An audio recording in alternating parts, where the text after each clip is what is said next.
everyone, it's James Lindsay, and you are listening to the New Discourses podcast, and we are deep in the middle of our endless, interminable, unbelievably long series of critical education theory, or more formally, as it's known, critical pedagogy, which is why your kids can't read, and they're being turned into Marxists at schools.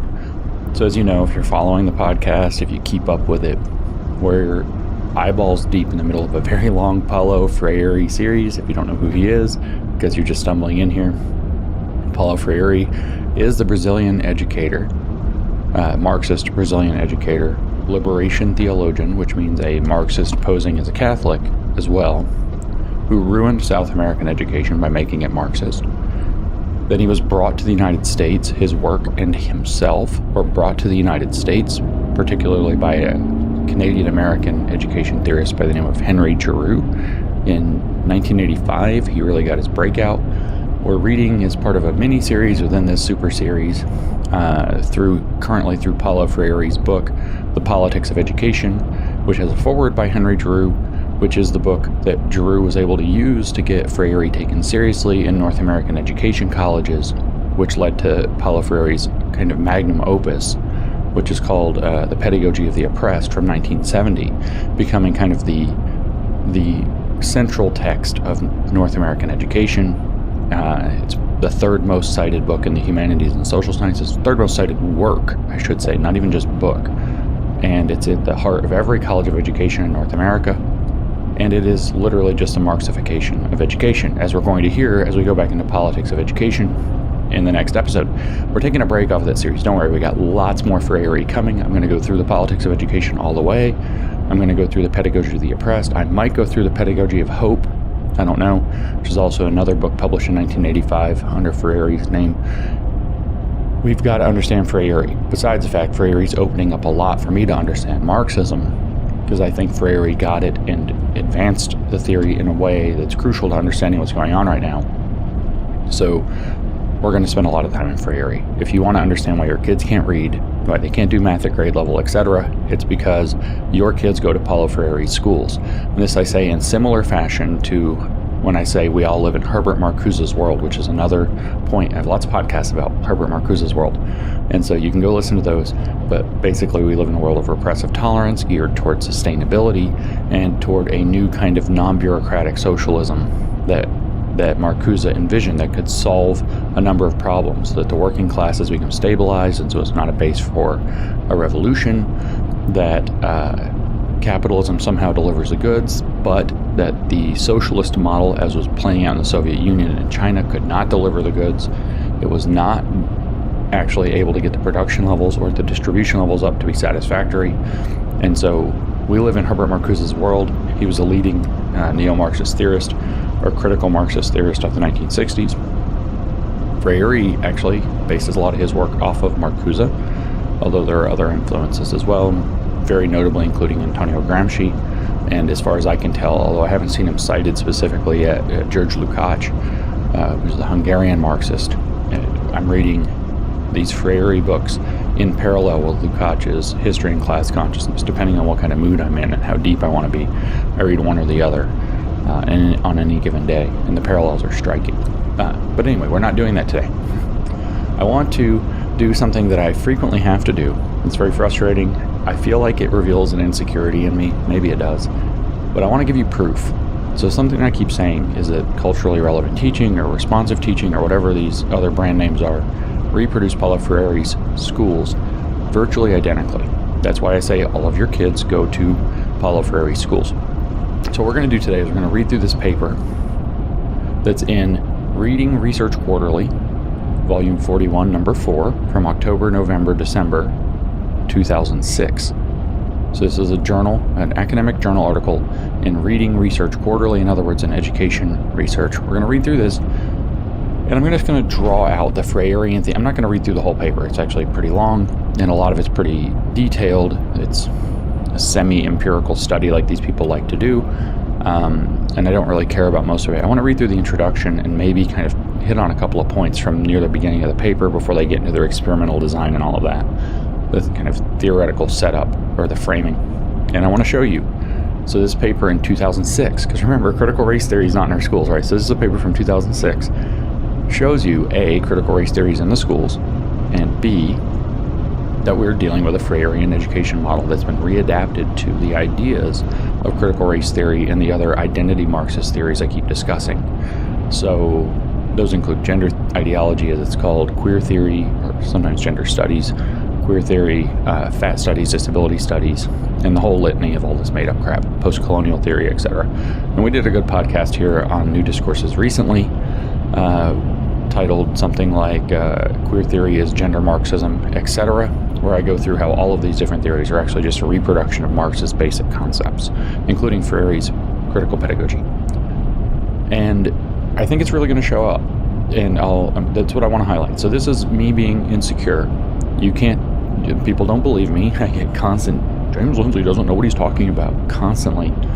I'm not actually insecure. I know what I'm talking about. I'm totally confident that I'm correct, and that's why I keep plowing forward despite all of this. But I want to make it visible for you too. I want you to be able to see it as well. So we're going to go through the introduction to this paper titled Racial Literacy. Remember, critical race theory is not in our schools. Doesn't matter that Isaac Gottesman's book that we're kind of basing this whole series off of, called The Critical Turn in Education, in other words, how our education system in North America became critical, in other words, Marxist. And he says this, the subtitle of that book is From Marxist Critique to Post-Structuralist Feminism, which means queer theory, by the way, that's where that came from, to critical theories of race. But critical race theory is not in our schools. All right, so this paper is titled Racial Literacy in a Second Grade Classroom, Critical Race Theory, Whiteness Studies, and Literacy Research. This paper in an education journal from 2006. The journal, again, is Reading Research Quarterly, Volume 41, Number 4, October, November, December 2006, published by the International Reading Association. The title, again, this is by Rebecca Rogers and Melissa Mosley. They're both in St. Louis, University of Missouri for Rebecca Rogers, Washington University in St. Louis for Melissa Mosley. The title of that paper, again, because critical race theory is not in our schools, from 2006, Racial Literacy in a Second Grade Classroom, Critical Race Theory, Whiteness Studies, and Literacy Research. So we're talking about 7-year-olds. That's second grade in the United States. Kindergarten is 5, first grade is 6, 7-year-olds. Racial literacy in 7-year-olds in their second grade classrooms using critical race theory, whiteness studies, and literacy to come together. Now, why am I focusing on this, and what am I wanting to draw out here? One of the things I have to point out to you, if you have not been following the Freirean series from the Politics of Education that I'm doing, is that Paulo Freire, one of his main little tricks, this is actually, I have another episode coming, should probably be the next one after this, which we dive into the 6th chapter in 2 pieces of the Politics of Education. The first of those 2 pieces of chapter 6, which is a workhorse chapter in that book, I'm going to title The Marxification of Education. And the argument I give, and you can dip back to the previous podcast, which was that gender Marxism, queer theory is gender Marxism, etc. You can dip back to that and hear that I say it's not that Paulo Freire brought Marxism into education, or that he turned education into a Marxist a program for indoctrinating into Marxist theory. It's not that. He Marxified education itself. He made the idea of being educated into a form of bourgeois property. Okay? Which the Communist Manifesto says that the point of communism is the abolition of private property, by which he explains in that paragraph he means bourgeois private property. So being educated, or more specifically, in actually Freire's own words, is being literate, is a form of bourgeois private property. So by extension, what you are literate in, the knowledge that you have, also becomes a form of bourgeois private property. So it's not real. You're not really educated. You're formally educated in the existing system. You're not really literate. You've learned to read so that you can continue to reproduce the existing system without ever changing or challenging it when you learn to read according to what the existing society considers literate. So you need a revolutionary view of literacy that replaces literacy in terms of being able to actually read with literacy in terms of socio-political literacy that might also include sort of being able to read. The point is that literacy becomes critical consciousness. Literacy means that you are literate to the society that you live in the correct way from a Marxist perspective, which is to say the conscious way, which is to say the Marxist way. Because otherwise you're becoming literate or formally educated in the existing system, which is just to say to reproduce the existing system. So he didn't bring Marxist theory. He didn't say, how do we make education deliver Marxist theory? He made education itself into a Marxist theory. He Marxified education. It's a completely different and deeper thing. And so the dialectic progresses, we would write if we were writing one of their books. So he Marxified education itself. The very notion of literacy becomes a site of Marxist division.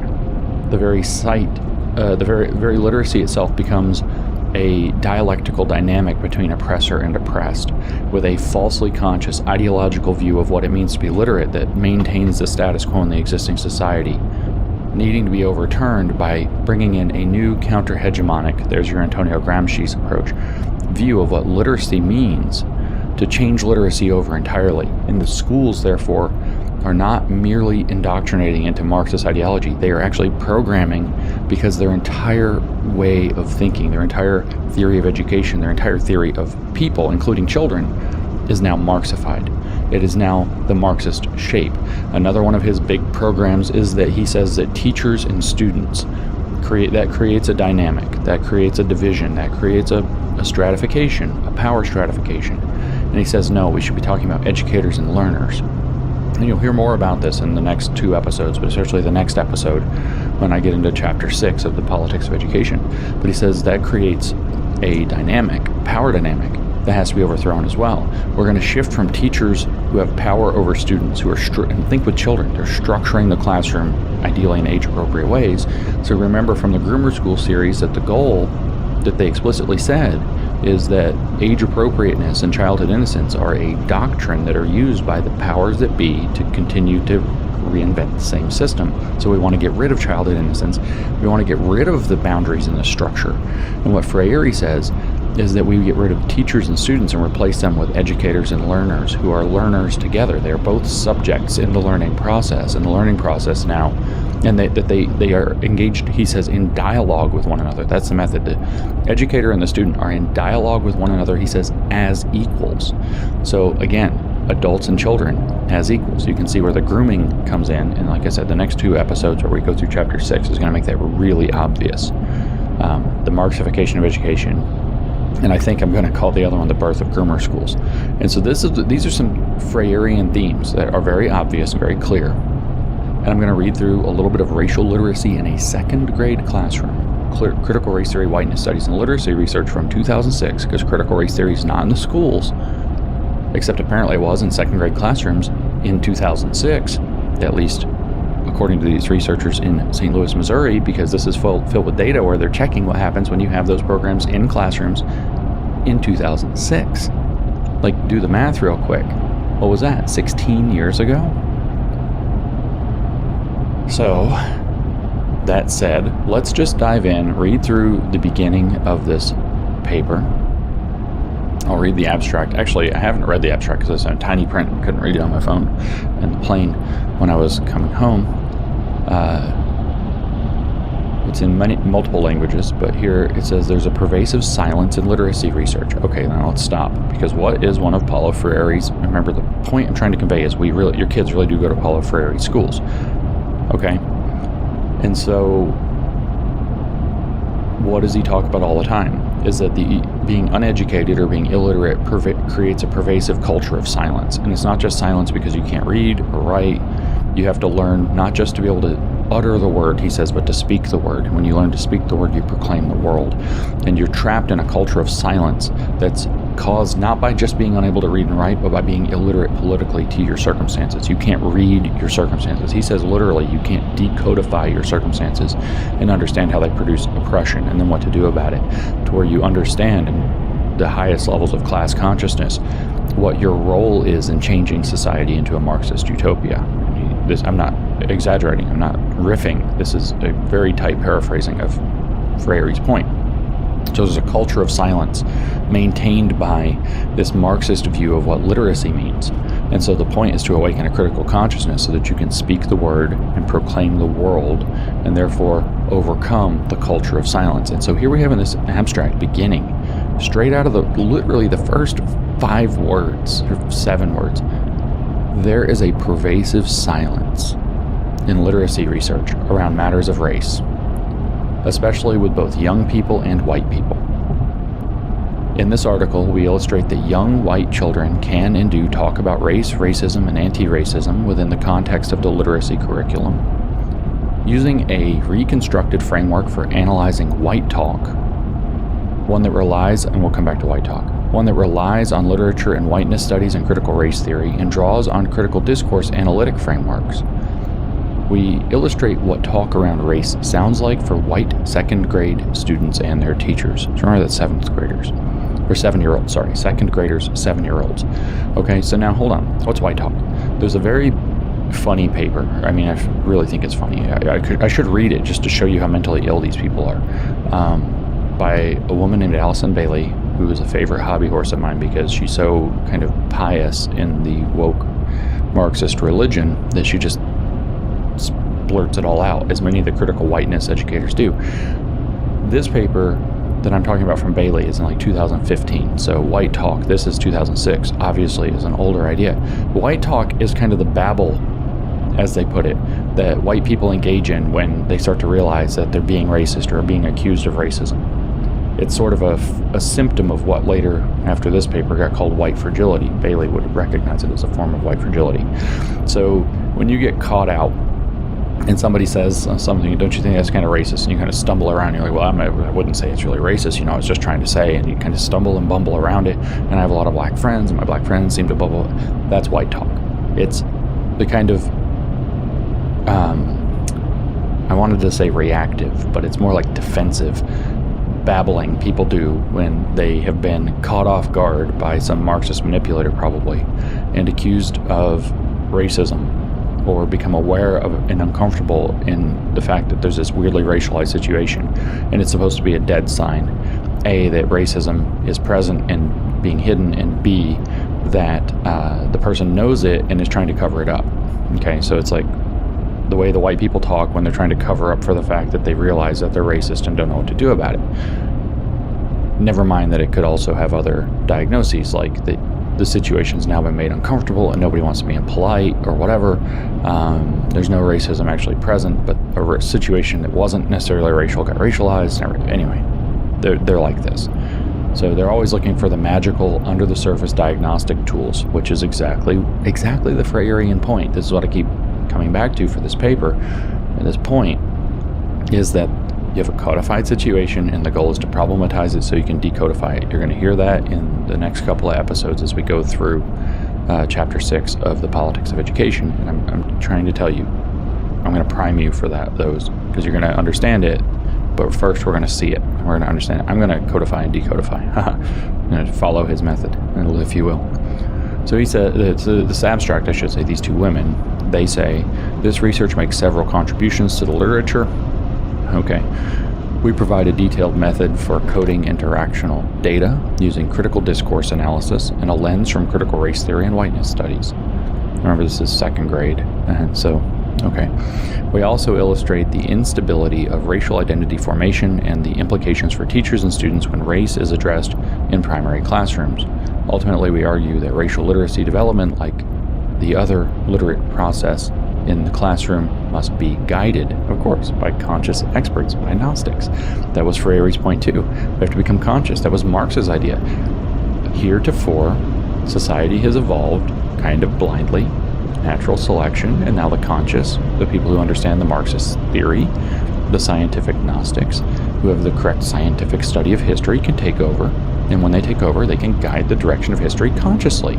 So we can awaken a critical consciousness through education, and in the long run, when we have enough critical consciousness, then we can guide the course of history itself. In other words, eugenics, because society makes man, makes society, makes man, makes society, makes man, is the general Marxist ontology of mankind.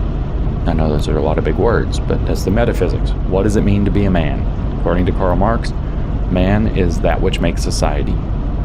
And society, in turn, makes man by conditioning the range of his subjectivity, by creating social relations that structure the society he lives in and thus delimit his range of understanding. And then men can then change society. That might evolve naturally, or the conscious can seize the means of production. For Marx, material conditions were what determined your consciousness, so you seize the means of material production. For these new neo-Marxists who are structuralist in their orientation and broad speaking, you seize the means of cultural structural production directly, like education.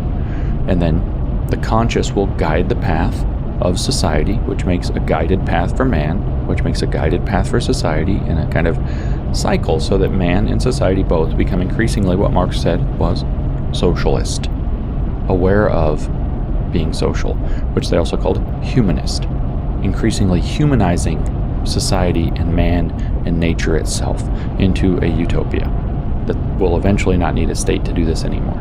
According to Lenin, that occurs at the point when the state reaches its zenith, when you have the maximum amount of state power. Then the state will magically wither away because it will become unnecessary.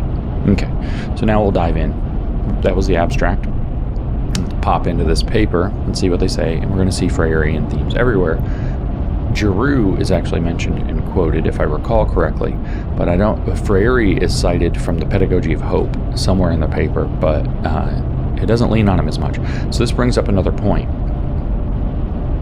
This way of thinking about the world, which is, you might say, a systemic way of thinking or a structural way of thinking, eventually gets in the water. You don't actually have to cite the people who did it. There's a great example we highlight in Cynical Theories, Helen and Pluckrose and I did in Cynical Theories, where Patricia Hill Collins wrote some landmark books in 90 and 93, Black feminist thought in particular, but also intersectionality. And then her theory is blatantly heavily derived off of the postmodern thought of Michel Foucault. And then later, and we quote in Cynical Theories this being said, that it would be less intersectional to cite Michel Foucault after a black woman retooled his work more appropriately. And so you don't find that many citations to Michel Foucault later. You find citations to Collins, and Foucault's ideas have been written out of this. We'll give another example from Christy Dotson, if I recall correctly, and she's talking about something like epistemic violence, which was originally an idea that was from Michel Foucault, but she cites Gayatri Spivak, a post-colonial theorist. And so you go back to that citation from Gayatri Spivak, which is a landmark 1988 paper, if I have the date right, called Can the Subaltern Speak? Very famous paper. And on every page, Spivak credits epistemic oppression and violence to Michel Foucault and his philosophy, but you don't see Christy Dotson do it. And so Michel Foucault, a white man, gets written out of his own theory. And this stuff, was it intentional? Sometimes, obviously we have that one quote, but then sometimes not, because this stuff just gets in the water. And because it's a dialectical theory, the older modes are actually considered problematic. They've been problematized, so you can't platform them anymore. But the way of thought gets into the water that they drink, if you will, or the air that they breathe. And so they just think this way, and this is what they're doing to your kids. Your kids will never have to read a word of Paulo Freire, Karl Marx, George Lukács, any of these guys, Antonio Gramsci, Herbert Marcuse, and they don't have to read a word of it, because they're not being taught, they're not being indoctrinated in their theory. They're being programmed to think that way. They're being programmed to create the dialectical opposition in every single situation. And they call that consciousness.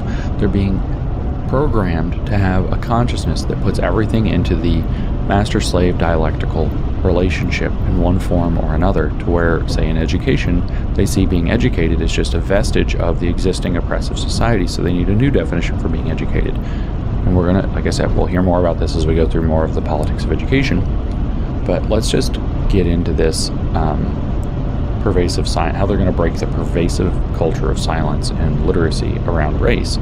So as I told you before, though, culturally responsive, relevant, etc. teaching, everything that's going on in schools now is just a identity Marxist remix of Paulo Freire's theory of education, which is Marxified education, which creates the Marxist dialectical dynamic on ideas like literacy, education, being educated, and knowledge itself, which ties in, latches on tightly. Why did postmodernism latch so tightly onto this? Because knowledge itself, the product of formal education, becomes a Marxist dynamic. The existing society produces a range of things that it believes are called knowledge, and that people who believe those things are knowledgeable and they know things and they're experts and they reproduce the existing society, whereas everybody who's excluded with their other ways of knowing and their knowledges of their lived realities and lived experience are excluded from that, so that you can't have a revolutionary moment. So knowledge itself becomes a Marxist dialectic. But that's exactly what Foucault was talking about. That's exactly what Foucault was discussing. So this grafts on very easily to the paper. Within social structures for freedom and justice, which means communism, literacy has always been deeply enmeshed with race. And they cite W.E.B. Du Bois from 1903, for example, and lots of other people. When literacy education for African Americans ceased to be prohibited and punishable under state laws, literacy tests continued to function as a replacement of property as a means of preserving the rights of citizenship for whites. Now we have to stop. Property came up. This is the Marxist dynamic.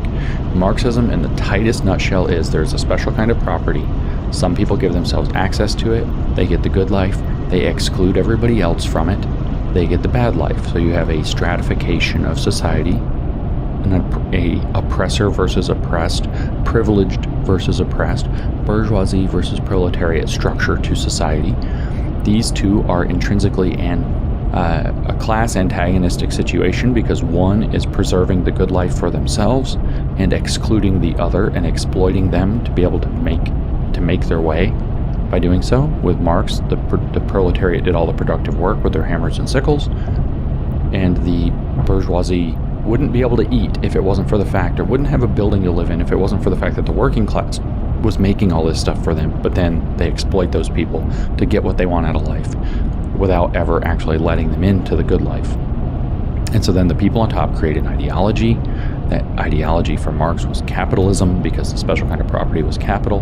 In critical race theory, the special kind of property is whiteness, which they give themselves access to, and they exclude people of color from whiteness on a doctrine of white supremacy, an ideology of white supremacy. This ideology creates a structure to society by creating social relations. It structures how society works. For Marx, there was classism, the class divide, class antagonism, and for critical race theory, it is structural racism, which is just a reinvention of Marx's class antagonism using race. Okay, so property came up, but what is named as property? What's happening here historically? So they say that literacy tests continue to function as a replacement of property. Now, this is just a historical point, so people will say, James, you're reading too much into this. No, the fuck I'm not. Sorry, I swore again. I am not. I definitely am not. They are obsessed with property. Okay, so back in the day, when the country, for example, was first founded, the only people who could vote were people who owned property. This is called aristocracy.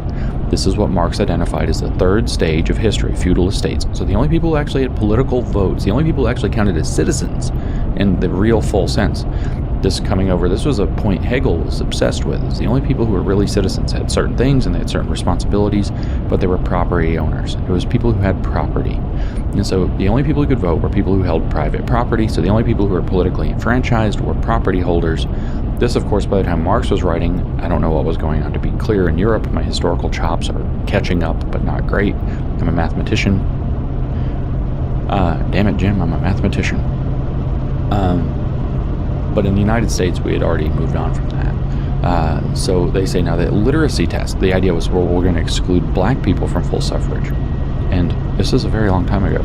So literacy tests, being educated, became a form of specialized property that enabled certain people to be welcomed into full society and others to be excluded from it. It's the exact Marxist argument. So we, as I've argued before, they said that maybe we abolished slavery. Marx's history is tribal communism, slave economy, aristocracy, capitalism, socialism, and then communism, the 6 stages of history. And I've argued before that critical race theory views it this way, and now we see it in literacy as well. And that's how you're going to link critical race theory into this literacy model. This is them building a bridge between these two Marxist ideas. And it was primitive, anti-racist, everybody in the tribe is equal.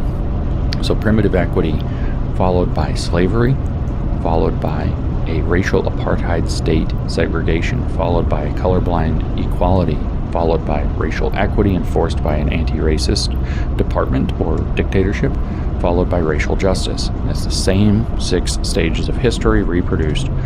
And what we have here is there was a property-based, material conditions-based aristocracy, and it shifted as we left that into capitalism, into a racial property-based. So what they're saying is we have to center race, not class. By taking up literacy tests that were designed, they claim, to exclude blacks in particular, which probably largely true in some places at least, maybe everywhere, I don't know. What they're making the argument is that we've shifted out of a material property into racial property frame, and there's some kind of thing to being white, but it was being served, that they gave you extra rights, but it was being serviced through hanging it on the idea of literacy as a property right. Literacy tests continued to function as a replacement of property as a means of preserving the rights of citizenship for whites. But whose idea was it that literacy is a Marxist dialectical dynamic? Paulo Freire. So we know that's where we're going, and we see how we're going to link the race onto it. Okay, so following the civil rights legislation, so in our 6 stages, by the way, civil rights legislation marks the end of the racial aristocracy, segregation, Jim Crow, apartheid, and entrance into the colorblind equality tantamount to capitalism, 4th stage of history. So following the civil rights legislation, ongoing racial stratification of urban schools. So their argument is, of course, capitalism comes along, everybody's free, everybody has property rights, but unequal outcomes are still occurring, so it's actually not fair, and the contradictions persist. So we have to have the conscious seize the means of production so we can move into an equal state, an administered equal state called socialism, until it's a spontaneous equal state called communism. That's Marxism in a nutshell. So now we're reproducing this in this race using literacy as a proxy, using the Freirean and critical race theory models together, the fusing of these two together. So following the civil rights legislation, ongoing racial stratification. We have colorblind equality in the country now with written into the law, but we still have racial stratification. We don't have automatic racial equality, but actually more important, equity of urban schools. So now we're talking about, we have legal equality, but we're not getting equal outcomes. Ongoing racial stratification of urban schools and the accompanying political economy continued to deny children of color an equitable education. As a result, people of color have restricted access to the political, economic, and educational structures necessary to gain equitable outcomes in society. So if you are paying any attention, you now understand that all we're doing is the Marxist scientific study of history, the wissenschaftlicher Sozialismus. We're just reproducing that with literacy as the special property now. Okay? As a result, people of color, so we're using the strong correlation between race and maybe even some intentional issues of racism connected to it in order to connect race and literacy the same way that they connect race and class, so that they can, as Gloria Ladson-Billings put it, make race the central construct for understanding inequality, which is the heartbeat of critical race theory. And what they mean is to understand it through a Marxist lens and a Marxist analysis. And so now we see the recreation of the Marxist analysis of history. As a result, people of color have restricted access to the political, economic, and educational structures necessary to gain equitable outcomes in society. So the outcomes are the measurement, equal outcomes. So what do they want to install? They're saying colorblind equality came along, equitable outcomes don't happen, the contradictions persist, so we need an enlightened, as we heard in the abstract, anti-racist vanguard who's going to come in, set up a system that's going to enforce equitable outcomes over and over and over again until that becomes spontaneous. We need the racial equivalent of socialism, which they call racial equity, until it becomes spontaneous, at which point we'll finally have the racial equivalent of communism, which is racial justice. This social stratification helped to construct literacy education in the U.S. immigration, as well as in the policy and practices of schools, as a right for white children and a privilege for children of color. So this is how they're going to undermine the idea of rights. And you see where they're saying there's an ideology now that's constructing this as a right for whites as part of their whiteness and as a privilege, something granted by the power structure, by the whites. If you want to be a person of color and come to a good school, it is a privilege that you get to do that. It's a right for white kids, but it's a privilege for you. That's the crappy argument that they make. And they're just reproducing the Marxist analysis of history in another domain. As Ladson-Billings 2003 asserted, so there's our Gloria Ladson-Billings, but not the same paper. Any of the two papers that I've really detailed here. From a critical race theory perspective, literacy represents a form of property. Could it be more explicit? There's your Freirean hypothesis. Gloria Ladson-Billings walks around acting like she's some kind of hotshot smart lady. She's just plagiarized Paulo Freire. And if she's been working in Marxist education circles, and of course she did, because she would be very familiar with it. And do you see Paulo Freire cited here? No, you don't. You see him written out of his own theory. I have uncovered very, very clearly how Paulo Freire has reconstructed literacy. And like I said, you're going to hear that, especially in the next two episodes of the podcast, which, by the way, I've already recorded them. But I want to put this out first. So as Ladson-Billings asserted, from a critical race theory perspective, literacy represents a form of property, and I already uncovered that that's exactly what Freire did in his sort of difficult way to read what he's making. And Ladson-Billings, who, by the way, wrote the original paper on A, critical race theory in education in 1995, because it's not in schools, and B, culturally responsive education, or maybe it was relevant. I don't know that there's any significant difference, in 1995 as well, the same year. So in 2003, 8 years later, she asserts, from a critical race theory perspective, literacy represents a form of property. And in this paper, we already see how that's now been linked. Remember, this is about second graders. That's already been linked to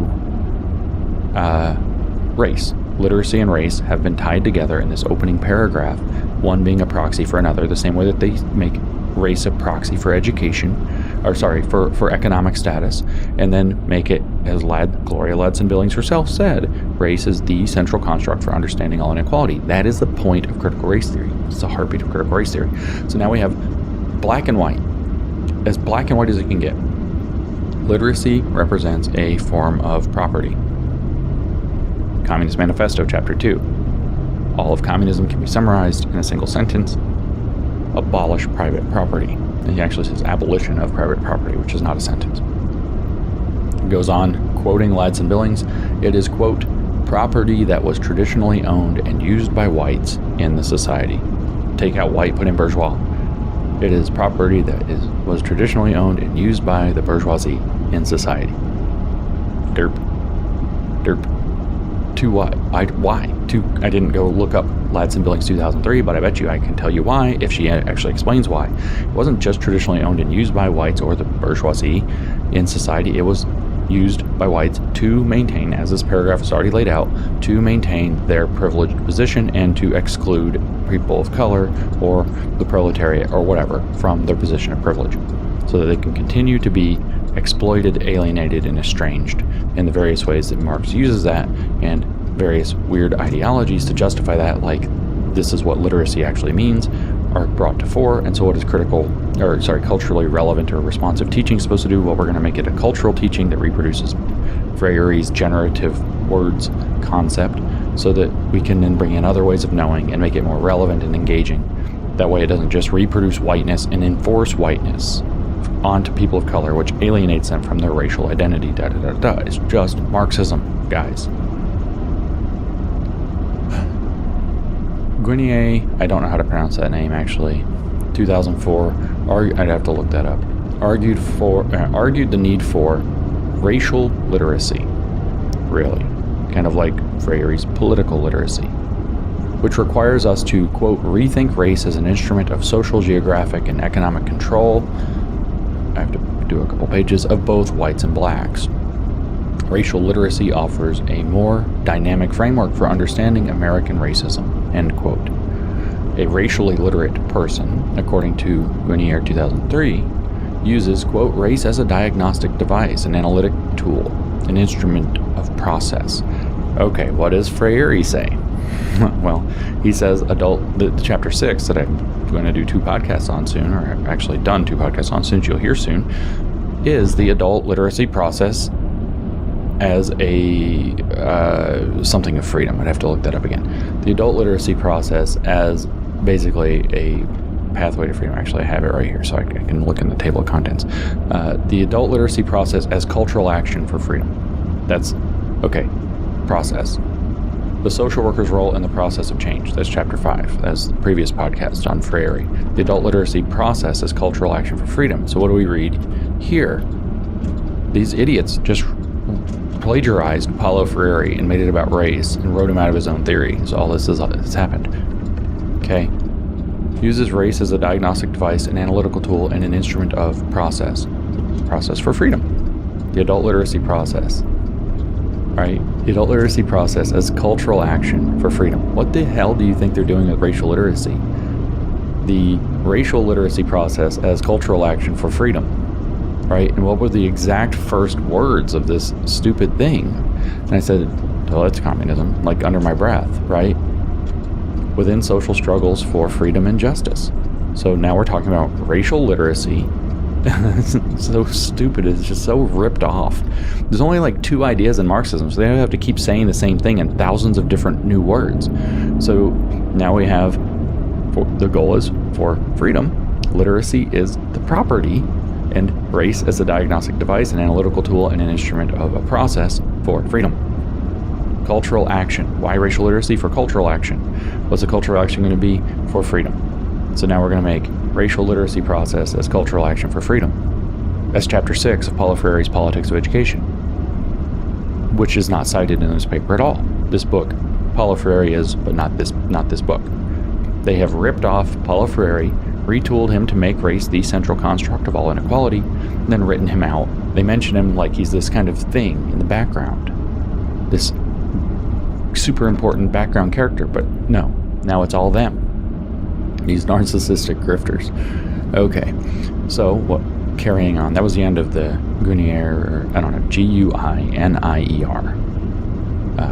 quote from 2003. They carry on in the paper. First, racial literacy defines racism as a structural problem. That's Freire's whole point. We'll hear this again. We've already heard it in the Freire podcast, but you're going to hear it again in the first half of chapter 6 and the second half of chapter 6.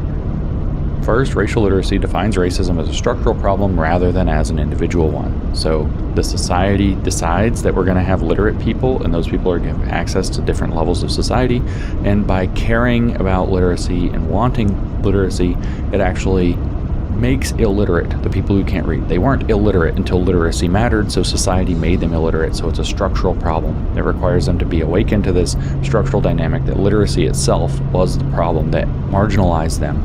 In fact, Freire argues it moved them from center to margin. Just a cheap reproduction of Freire here. Second, racial literacy. Think about what that means. Reading race. Remember, this is second graders. Second, racial literacy locates debates about public process, which are often cloaked in the subtext of race, with an explicitly democratic context that's forward-looking. Remember, democratic means communist. Everybody has to be equal. Everybody has equal voice. This is where Freire is saying that there's going to be a dialogue between educators and learners as equals, and this is what Giroux took off and ran with and talks about. So Henry Giroux is the link from Freire forward. This is where Henry Giroux takes off and talks about again and again and again, and I mean it, again and again and again. Read his books. It's creepy. Go find one of his books and keyword search the word democratic education, where the students and teachers, educators and learners are as equals, which was Freire's idea, with an explicitly democratic context that is forward-looking, utopian, as a matter of fact, according to Freire. Third, the process dimension to racial literacy can be used to guide participatory problem-solving. In other words, this is, again, Freire. The idea is to make it activist. Your point of education is to awaken the consciousness and get people to start doing social activism so that they can speak the word, that's the literacy, and proclaim the world, that's the activism. Guinier, 2003, wrote, quote, "In order to change the way race is understood, race has to be directly addressed rather than ignored." Of course, this is some stupid caricature of what colorblind equality is. that we're ignoring race, which isn't true. It's just like capitalism is a caricature of a free market. Their idea of what colorblindness means is a caricature of what colorblindness means. It means racial equality before the law, and a pretty strong distaste for racial stereotyping, to realize that racial stereotyping is very unfair to every individual. So what it actually means is treating individuals as individuals. That's what colorblindness actually means. We're not going to judge you we're not going to prejudge you, especially based on who you happen to be. We're going to get to know you for the content of your character, the output of your merit, and the application of your talents. That's colorblindness, and they create this caricature where race is ignored. They create a caricature. Exactly like old school Marxism creates a caricature of a free market economy based on private property rights that boils down to cronyism and people not paying for his bills. Literacy education in schools, they tell us, notice though, this is just a cheap reproduction of Marxism and Freire in particular. Literacy education in schools must address race, racism, and anti-racism in an educative manner to prepare children to participate in U.S. democracy. So we can't have political change if we don't teach racial literacy as a process for cultural action, for change, freedom. What was it from Freire, the social worker? The social worker's role in the process of change. That's chapter 5. Chapter 6, the adult literacy process is a cultural action for freedom, or of freedom. Okay? Now we have literacy education in schools, which is going to be racial literacy, is going to be required, must address race, racism, and anti-racism in an educative manner to prepare children to participate in U.S. democracy. Remember, U.S. democracy is not real democracy, true democracy, until first it's proletarian democracy, the socialist equivalent, where it's fake, where only the party has any power because they're the enlightened ones, and then eventually everybody is as equals, and so true democracy emerges on the other side of proletarian democracy, but right now we have bourgeois democracy. That's Lenin. Lenin says what the West calls democracy is bourgeois democracy. We need proletarian democracy, where the only people who have voice are the party, aka a dictatorship by the party, and eventually the party will wither away because it's not necessary, because everybody will be the party. Then we'll have true democracy when everybody's truly equal. However, we're told, as Green and Abbott Perkins 2003 have pointed out, there is a noticeable silence in literacy research and teaching around issues of race, racism, and anti-racism. Culture of silence. Freire. Every sentence, guys. Conversations about race and literacy research are framed in the language of diversity, multicultural education, culturally relevant education, and multi-literacies. And so now you're just hearing brand names for which all this same Marxist package are being sold. These are different boxes. Like, imagine the same garbage. It's funny because communist countries don't have chocolate. But imagine the same garbage chocolate or whatever, or bread that's 80% sawdust or whatever, 40% sawdust, whatever it is. And then you put it in different boxes. And the boxes look like they have different wrappers. One's a pink box, one's a blue box, one's a green box, one's a red box, one's a black box. And man, don't they look nice? Black box with gold ribbon, red box with green ribbon. Don't they look nice? Conversations about race and literacy research are framed in the language of diversity. Okay, that's a problem then. Multicultural education, that's a problem then. Culturally relevant education, I already told you this is a direct reproduction of Freire, definitely a problem then.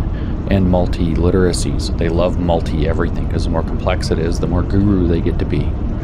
And they get to pretend it's really complicated, and only these geniuses who apparently can only rip off previous writing, because Freire just repackaged Lukács just repackaged Marx. And then these idiots just repackaged Freire and then pretended they didn't. They're idiots. They're idiots. They're very strategic, and they never freaking stop, and they're zealots. But they're idiots. They don't have any original ideas. None of the Marx maybe has some original ideas, but he was kind of repackaging Hegel. And Hegel was repackaging. Hegel probably did have some original ideas, but he was ripping off of Rousseau. Maybe Rousseau actually was creative. There hasn't been any creativity on the left since the dialectic came into prominence, though. They all just reproduce this exact same garbage in lots of words in some new domain, and it surprisingly takes them decades to figure it out. Like, if these people are actually smart, Marx would have laid this stuff out in 1848 with the Communist Manifesto, and by 1850, you would have had the race version, the sex version, the gender, you would have had everything. All of them. Everywhere you could imagine a power dynamic, you would have direct reproduction. No, it took them a freaking century and a half. They're not smart. They can't generalize. I mean, it's my mathematician flex, but they can't generalize for shit. And that's why these idiot, very smart people can't see it. They're like, no, Marxism is about it's about economics. No, you stupid idiots, you can't generalize. You can't generalize for 1 second. You make fun of my PhD thesis. You make fun of it. But it's a broad generalization of a whole bunch of stuff that people on the surface would say are very different. And they're not. You can't generalize. That's your problem. That's why these idiots take 150 years to come up with something you could come up with literally in about 3 weeks if you knew what it, like, if you actually understood Marxist thought as a starting point. You could recreate all of these theories, not all the pages of writing, all the ideas, the core essence of them in about a week. It's really that stupid. It's unbelievable that it keeps tricking people. It's unbelievable how many people with PhDs in philosophy and stuff literally can't see it. They're looking at the economic tree and they're like, I'm not in the forest. So stupid. Anyway, sorry, that was my rant. Multicultural educators observed that white teachers can engage with multicultural education without ever having to interrogate the ways that white people are the beneficiaries of inequality in society. Indeed, Ladson Billings, 2003, pointed out that in classrooms, even when teachers use children's books that explicitly deal with the matters of race and racism, they do not talk about race. This may be because of a lack of critical analysis of classroom discourse around these matters. So this is where Freire is saying, even when something like a relevant concept comes up in literacy education, instead of just disjointed syllables and silly examples of practice sentences that teach people to read, like hooked on phonics, like see Dick, see Jane, see Dick run, see Jane run, see Dick and Jane run, sound out the words, kids. Those are all meaningless sentences according to Freire. So maybe though, you could say see Dick, he is white, see Jane, she is black, see Dick and Jane hanging out together or whatever, Now it's engaged, it's mentioned race, it's brought up race, but they don't talk about race. They're not going to talk about they're not going to make it about racial political literacy like all of the whiteness studies people say, is that every racial interaction has to be done authentically, which means that it has to be completely about all of this. It has to be the politically active version of everything all the way. I don't know if you just heard that rumble, but I think we had an earthquake. Carrying on. This may be because of the lack of critical analysis and classroom discourse around these matters. So making things, not bringing up crap that doesn't matter, that's divisive, that's a problem, that's Marxist. They don't know why people wouldn't do that. Why wouldn't you politicize everything all the time? Why wouldn't you make it about the politics? Why wouldn't you make the education program, which is about learning to read or do math, why wouldn't you make that about learning racial politics? Why didn't you do that? They don't have the slightest idea, and they say it may be because of a lack of Marxism, critical analysis, and classroom discourse around these matters. It's that we didn't bring the religion in yet, of course. Therefore, a deeper exploration of the ensnarement of race, literacy, and whiteness is in order. That's all they do. We have to talk about this on our terms because we're obsessive about it. Our research and pedagogy, they say, are situated, I love that, within two complementary literacy frameworks that offer reconciliation between accelerative and critical approaches to literacy education. For example, Dossier, Johnson, and Rogers, 2005. Didn't see Paulo Freire here, but it's funny how he comes up in literally every sentence. We refer to this approach as teaching for literacy acceleration within a critical framework. Oh wow. We need a reconciliation between accelerative, which whatever that means, probably means accelerating the existing system, and critical, which means tearing down the existing system, approaches. So we're going to reconcile them by creating exactly what these idiot Marxists do all the time, the thesis, antithesis, synthesis. And what is the synthesis? It's take the two things and put a hyphen between them. That's basically what it boils down to. We have teachers and students. Paulo Freire says we need teacher students and student teachers.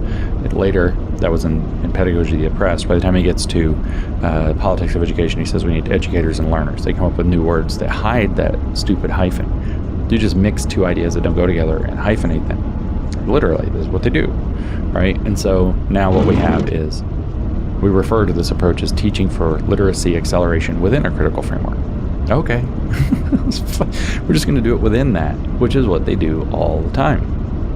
What did they do with critical constructivism, which is the formal name for woke Marxism, critical constructivism. It's the fusion of critical theory and postmodern social constructivism, and which is actually just a advanced accelerated derivative off of Marxist social constructivism. So what in the world did they do? Well, they said, well, we're going to do the postmodern deconstruction, but we're going to bring in the idea that race was imposed. So we're going to just put the critical into the constructivism. Okay, so now it's not social constructivism, which would tear down our ability to say that there are these stratifications because the categories would be blurred out of existence, would be deconstructed out of existence, and that would be not good for being able to do a critical theory to awaken a proletariat, to create, as Kimberly Crenshaw called it, a meaningful politic of identity and an anchor for subjectivity of the oppressed masses. Therefore, what we're going to do is we're just going to put them together. Now we're going to get rid of social constructivism, say it's problematic, and create critical constructivism by just hammering these two things together, even though they technically don't go together. The deconstructive approach is going to deconstruct everything except this thing, which is different because it's imposed, because there's a secret power dynamic that works like a pagan god making it happen. This is all they ever do. So now we're going to fuse these two approaches to education, and we're going to call it literacy acceleration within a critical framework. Same trick, different day. Critical frameworks, which attend to matters of social justice, do not often attend to the details of teaching for acceleration. Then give some examples of for exceptions. See 1, 2, 3, 4, 5, 6 different other papers. So apparently they do. They don't, but apparently they do. For exceptions, see lots of things.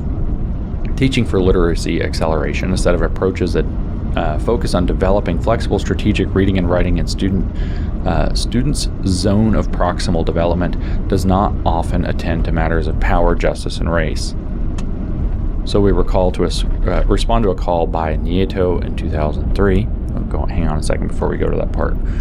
Teaching for literacy acceleration. In other words, so literacy acceleration they describe as a set of approaches that focus on developing flexible strategic reading and writing in students' zone, there's got to be a typo there, of proximal development. Proximal means near, close to where you are. Okay, so like your shoulder is proximal to your elbow in comparison because it's closer to your core, to your body, right? And your elbow is distal to your shoulder, your wrist is distal to your elbow, and your fingertips are distal to your wrist. And the opposite of that is proximal.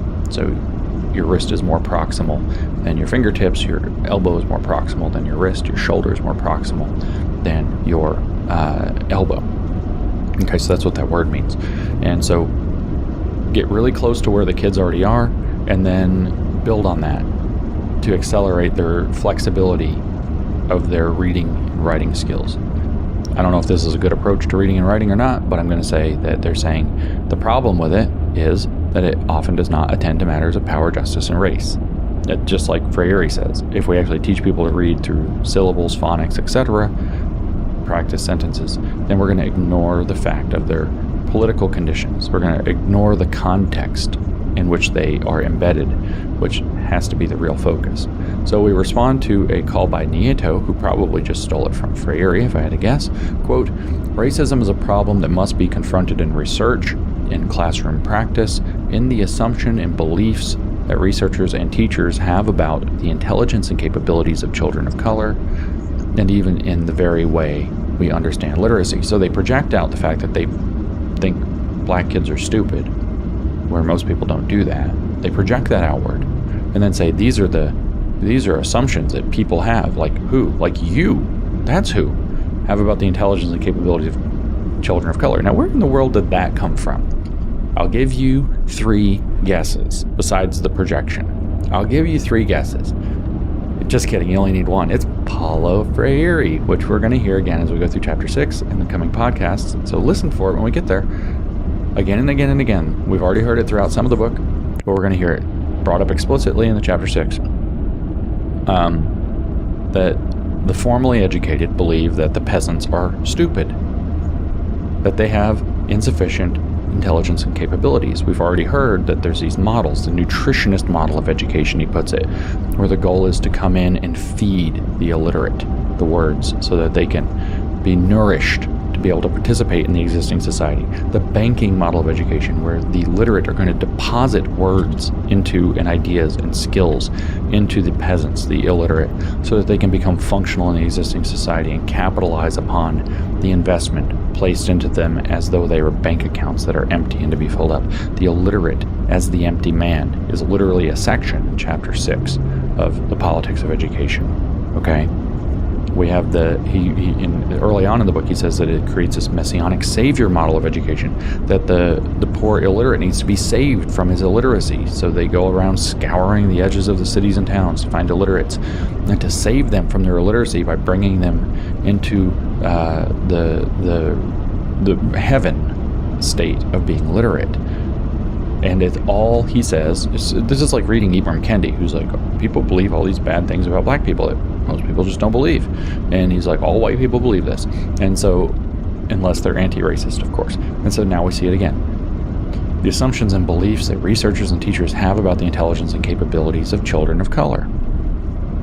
Who? You. That's who. So the projection happens, but this is just a reflection off of exactly the thing Freire said about the way that formal educators look at the illiterate. Is that, oh, well, they're incapable. Oh, well, they're stupid. Oh, well, they're hillbillies. Oh, whatever it happens to be. Just a reproduction of Freire again. And that was, of course, the point that I was trying to convey. That this paper for second graders using critical race theory and whiteness studies explicitly in literacy education of second graders to create racial literacy is just a reproduction of Paulo Freire. Paulo Freire is extremely relevant, and your kids go to Paulo Freire schools. Carrying on, a combined framework can provide a useful set of designs for guiding the reading of race, drawing on the commonalities of critical and accelerative literacy processes. In this article, we carry out a multi-layered analysis, because the more complex it is, the more guru status, consultant status they have. Oh, it's so complex, you have to hire me as a consultant to make it clear. Don't trust that. Don't trust consultants. Using a critical discourse analysis, CDA, which we used a lot in our bullshit grievance studies papers to conclude whatever we wanted, within the ethnographic context of a second grade public school classroom in the Midwestern United States, since they're both from Missouri, I'm assuming that this was in Missouri, which means I assume that critical race theory was being taught and experimented with in Missouri classrooms in 2006 and before to write this paper. So we carry out a multi-layered analysis using critical discourse analysis. Sounds fancy, but isn't. It's just making up critical theory onto whatever you happen to have read, and so you're analyzing the discourses, what's said, how it's said, why it's said, when it's said. And you're just going to use critical theory to analyze what you said, to find the hidden racism or the hidden sexism or the hidden classism or whatever. That's all it really is. So the example we had in our grievance studies paper, one that was critical discourse analysis, is we pretended we went to Hooters like 1,000 times, some absurd number of times, recorded all the conversations, and we cherry picked out where something problematic to women was said, and said that this Hooters is a reproducer of gigantic sexism. And then the editor of the journal, which was Sex Rolls, which was a big journal, wrote back, I've never been to one of those places, but I knew it was bad, but this is so much worse than I actually thought. So she's never been, she has no idea, and I just confirmed her prejudices that she had by playing into them, by allegedly and explicitly cherry-picking examples using critical discourse analysis as the tool to do it. So it sounds fancy, but really what it is digging around in the way people talk and interact in order to come to the conclusion you started with. That's what it is. And the problem, the conclusion is whatever the critical theory says should be there is going to be there. So petitio principii is violated again. They've assumed from the outset what's going to be there, and then they found it. Like I've told you, that's all critical race theory does. Kendi's razor. That's exactly like Occam's razor. But the answer is always racism. You know, the racist Occam's razor is that the most parsimonious explanation is probably correct. Kendi's razor says the most racist explanation is probably correct. So a multi-layered analysis sounds so fancy. Using critical discourse analysis sounds so fancy. Within the ethnographic context sounds so fancy, which means they stared at and wrote it down like a story. They wrote the story of what they were viewing. of a second grade public school classroom in the Midwestern United States to inquire how students' literate positions are acquired and constructed through the lenses of whiteness and race. So how their literate positions, how literate are they, analyzed through this Marxification of what literacy means. So where is their now relational privilege to the power structure created by the idea of literacy itself? That's what that means. Where are they in the Marxist hierarchy of the literate versus illiterate stratification of society?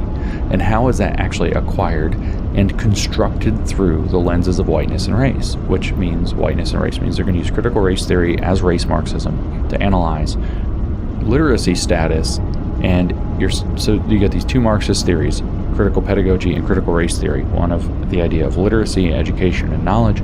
One of whiteness versus exclusion from whiteness or people of color. Two Marxist theories, and all they're going to do is hammer them together until they're made into some weird alloy. That's what's happening. As a so Marxism all the way down, Freire reproduced. As a university, it's exactly what I told you about culturally relevant teaching like 5,000 times in the Freire podcasts, by the way. It is that they figured out a way to repackage the exact same ideas that Freirean education under identity Marxist or race Marxist identity politics.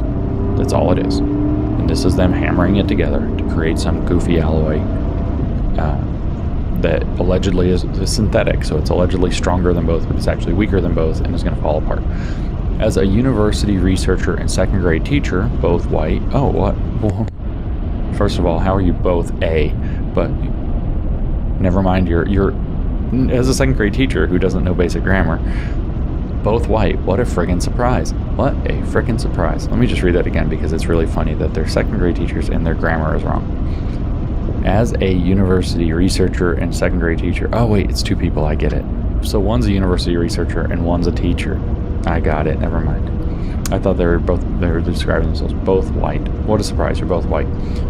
We collaboratively designed and carried out this research, alternating teaching and research responsibilities. Oh, how collaborative. We brought the construction of race to the surface through the ongoing project of teaching for literacy acceleration within a unit on African American history, specifically focusing on the civil rights movement in the United States within the context of literacy instruction on second graders. The central research question that guided this analysis was, quote, in what ways do white students and their white teachers take up race in the literacy curriculum? In other words, how are they going to do it in the Marxist, race Marxist way? So how are they going to make it like political, super hardcore political? So I don't want to do too much more. This was the idea, but I want to give you, I'm going to dip into the theoretical frameworks. Critical race theory and whiteness studies, these are the things that they're going to say. Critical race theory, CRT, is an intellectual. So it's explicitly there, 2006, in the classroom. They just said it's in the classroom. They just said it's in the classroom. And civil rights history instruction in second grade classes in 2006 in Missouri.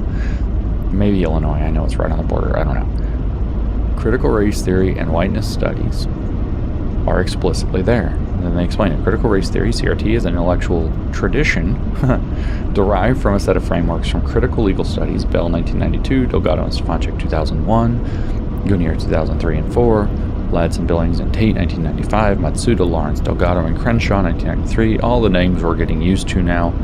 Critical race theory recognizes racism as an enduring and pervasive part of life in the United States and works toward eliminating racial oppression as part of the broader goal of ending all forms of oppression. In other words, it's neo-Marxist. For a summary of the tenets of CRT, see Matsuda, etc., 1993. Dixon and Rousseau, 2005, argued that the constructs outlined in CRT scholarship and the law have yet to be used to their full potential in education.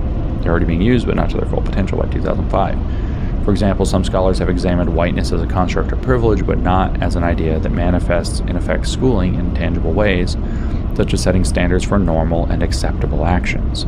Okay, so they set themselves up as, white people set themselves up as the default, created an ideology called white supremacy, to see themselves as the default inheritors of the better part of society, where everybody else is abject other that's exploited and excluded, etc. Marxism. Now, there's another subtle Marxism here, though. You got to understand, this is a key, very important word and idea.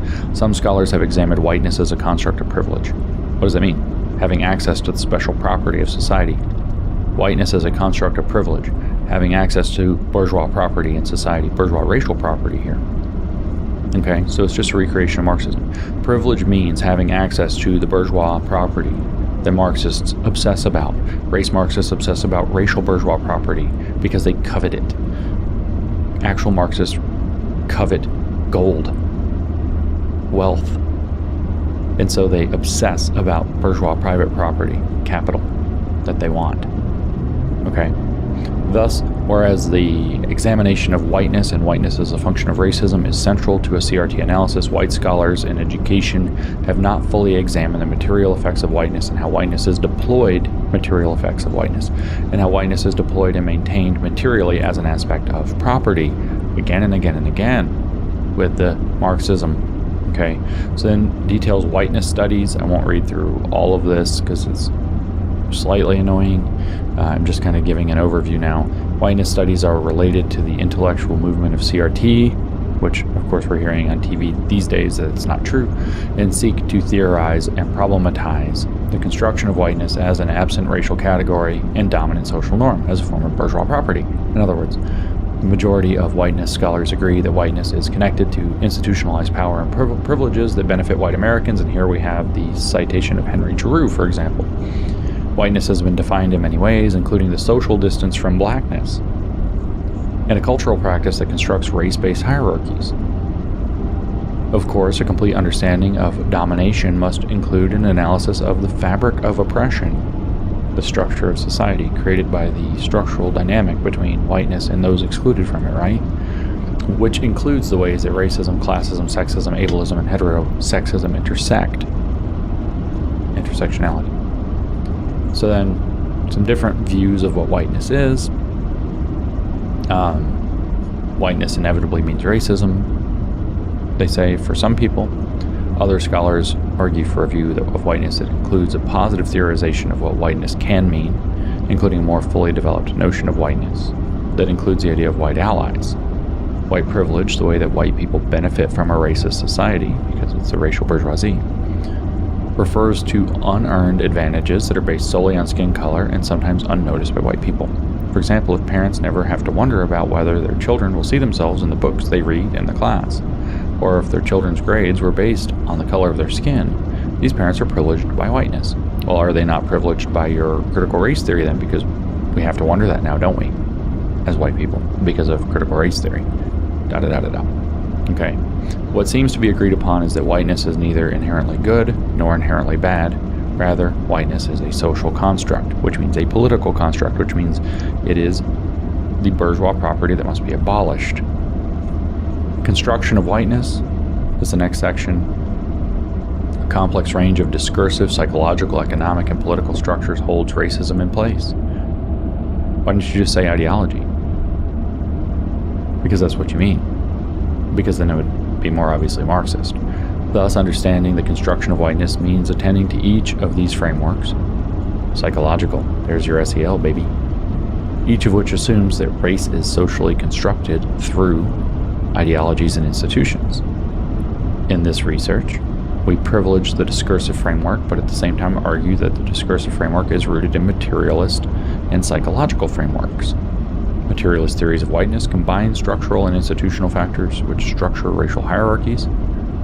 This is very Marxist. That is, theorists argue that the consequences of racism are more than discursive or psychological, but result in inequities, economic, political, and educational, across racial lines. And then they talk about harms, as they would. Psychological frameworks assume that race identity emerges from a construction of race difference that accords privilege and punishment differently to people. Bourgeoisie, proletariat, racially. White identity theories describe the psychological shifts that whites undergo in moving toward a fully committed form of anti-racism. These theories suggest that distinct stages that white people pass through in the development of a racialized identity. The material and psychological frameworks are important for understanding the deep-rooted nature of racism in U.S. society, and in particular, educational institutions. However, we argue that the discursive framework is perhaps the most compatible framework for literacy research. Then a long section on discourse theories of whiteness, and then the significance of this research, and so on. Okay, so I believe, though, my purpose was not to highlight the entirety of this paper or all of the nonsense about whiteness and CRT. It was, A, to show that here we have a paper, Reading Research Quarterly from 2006, talking about critical race theory in second grade classrooms in schools in Missouri, famously progressive state of Missouri. And we have, by 2006, 16 years ago, them not only talking about critical race theory in schools, but saying that it's there, it's important. Second grade classrooms, in their literacy, reading, they reproduce. So that's one point. CRT in schools, whiteness studies in schools, etc. Whiteness studies is actually just it's the other half of CRT. It is critical race theory applied to the white racial identity rather than racial identities overall. And so, very specifically, and its point is to awaken within that racial bourgeoisie the consciousness of their bourgeois status so that they'll want to abolish it. That's what whiteness studies is actually for. It's Marxist. And it's like where Marxists would have targeted the bourgeoisie to make them feel guilty so that they would support socialist aims. That's ultimately all it's for. And so that was goal number one, achieved, unambiguous, undeniable. But goal number two is to say that this is just a repackaging of Paulo Freire.